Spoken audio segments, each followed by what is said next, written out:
Sa katuyuhang liwat na buhayon ang tradisyonal na aktibidad na pagkawat nin buradol tuyong summer. Kinundusir ang kite flying competition sa Banwaan kan San Vicente, Camarines Norte. Ang nasambitan ng aktibidad, parte kan Mananap Festival kan Banwaan as in target na ipadagos hasta sa mga masunod pang selebrasyon.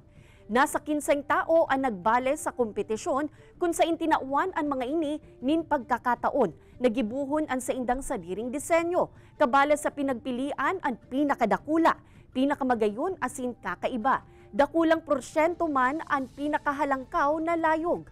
Igwaman ni naresibing premyo ang mga nanggana asin ang iba pang nagbale sa aktibidad.